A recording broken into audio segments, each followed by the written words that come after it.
Bonjour, bienvenue sur Maxo TV pour un nouveau Prestart.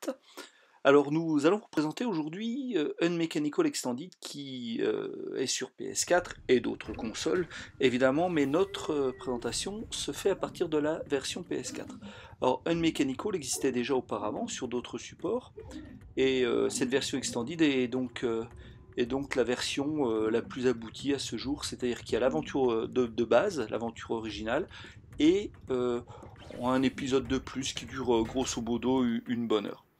Donc dans Unmechanical, si vous ne connaissez pas le jeu de base, eh bien vous dirigez une espèce de petit robot volant, là vous en voyez deux à l'écran, et vous êtes confronté dans un monde un petit peu comme vous pouvez le voir, mélangeant cavernes, tuyaux, autres rouages. Vous allez être confronté à un certain nombre de puzzles. Alors évidemment la scène indé regorge de jeux de ce type-là, c'est-à-dire des jeux en 2D avec des puzzles. On vous a déjà présenté Stealth CNC par exemple, et il y a bien d'autres jeux de ce type-là. Mais Unmechanical est un peu particulier. D'abord, il a une ambiance qui est vraiment terrible, et puis il propose aussi au final des énigmes un petit peu particulières qui sortent un petit peu de la norme, qui nous obligent vraiment à faire preuve d'imagination assez souvent, et puis qui nous obligent aussi à faire quelques allers-retours dans le niveau pour aller rechercher ici ou là un objet qu'on aurait utilisé auparavant. Franchement, nous on s'est éclaté. Bon, vous verrez ça de toute façon dans notre test, mais on a pris un plaisir fou à jouer à ce jeu. On connaissait pas non plus le Unmechanical de base et on l'a parcouru en une traite, donc on peut vous dire qu'on s'ennuie à aucun moment dans ce jeu. Alors voilà, première énigme. A priori, nous avons été séparés avec mon copain robot, et il va falloir que je l'aide à parcourir le niveau. Donc là, j'essaye différents interrupteurs pour essayer de comprendre un petit peu comment les développeurs ont imaginé les mécaniques de ces panneaux. Alors, ce qui est bien aussi dans Unmechanical, c'est qu'on n'est pas dans de l'énigmateuse, c'est-à-dire qu'on va être, parfois on va jouer au feeling, parfois on va jouer à l'imagination, parfois tout d'un coup on va avoir l'idée géniale qui va nous permettre de débloquer la situation, et puis au final à chaque fois on trouve que ces énigmes sont bien foutues.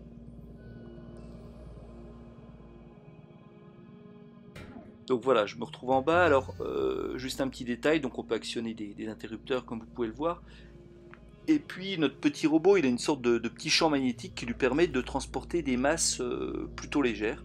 Donc petits cailloux soulevés ici, cette trappe, appuyer sur les interrupteurs, etc. etc. Or graphiquement, vous voyez, c'est quand même très léché, c'est vraiment sympa. Et puis la patte artistique est bien présente, on est dans un monde un peu indus qui est pas désagréable.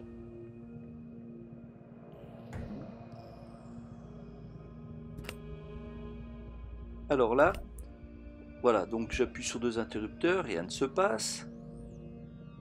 Donc j'essaye d'aller voir s'il n'y a pas quelque chose de caché ici ou là.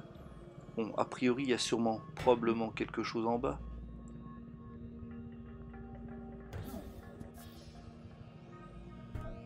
Alors évidemment, vous allez tâtonner, hein, comme moi je le fais ici.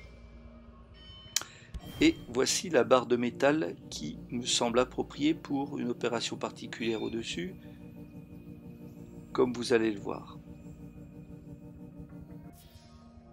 Alors ce qui est notable aussi dans le jeu, c'est le moteur physique, parce qu'effectivement les objets tombent, glissent, roulent.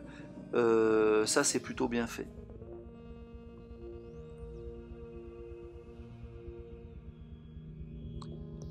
Alors là, petit moment de réflexion. C'est vrai que quand j'ai commencé le jeu, je me suis dit qu'est-ce qu'il va falloir que je fasse pour pouvoir débloquer la situation. Alors maintenant, après avoir résolu l'énigme, je me dis que vraiment j'ai été idiot de ne pas comprendre avant.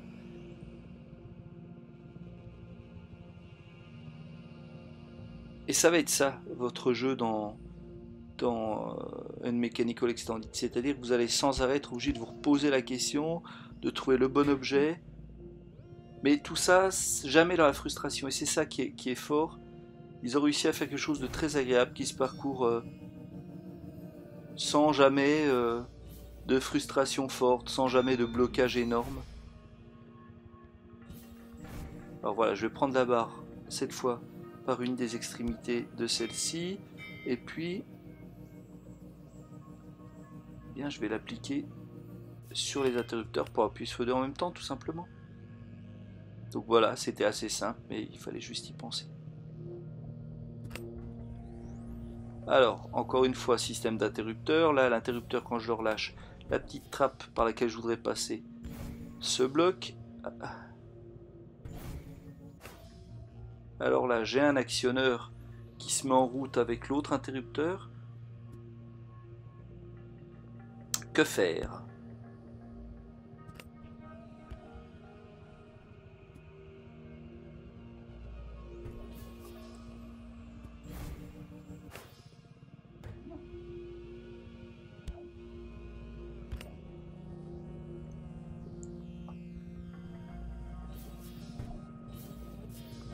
Alors si vous avez une idée, vous êtes les bienvenus évidemment au standard de Maxo.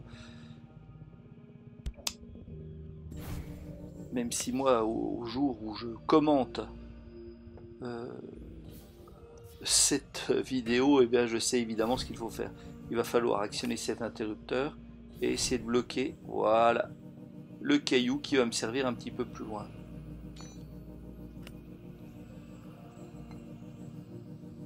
Bon, j'ai un seul regret sur ce jeu, c'est que au final, j'ai tellement aimé que je trouve ça dommage qu'il n'y ait pas plus de niveaux. On espère qu'il y aura une future extension, encore une fois. Donc vous voyez, j'ai posé le caillou et hop, celui-ci dégringole et appuie sur un interrupteur qui ouvre la trappe. Pratique, sympa, bien pensé.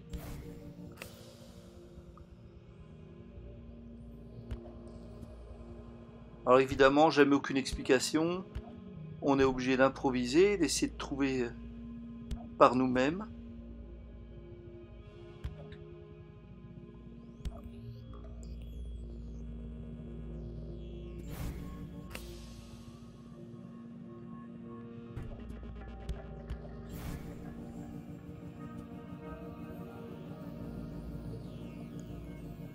Alors je vais reprendre le caillou qui ne me sert plus là où il est pour l'instant, et hop.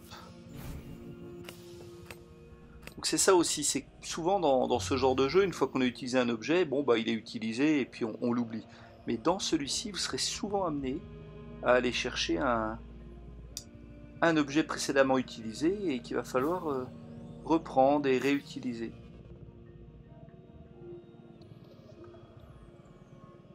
Comme vous pouvez le voir, vu la taille des ampoules, vous êtes une toute petite créature. Alors on va bientôt arriver à la fin de ce prestage, je crois que ça suffit pour vous donner une idée de ce que peut être ce jeu. On vous donne rendez-vous pour lire notre futur test. Et puis on vous laisse sur le suspense de ce fin de prestart où notre petit robot va être enfermé dans une espèce de machine bizarre. On verra pour plus tard, à bientôt sur Maxo TV.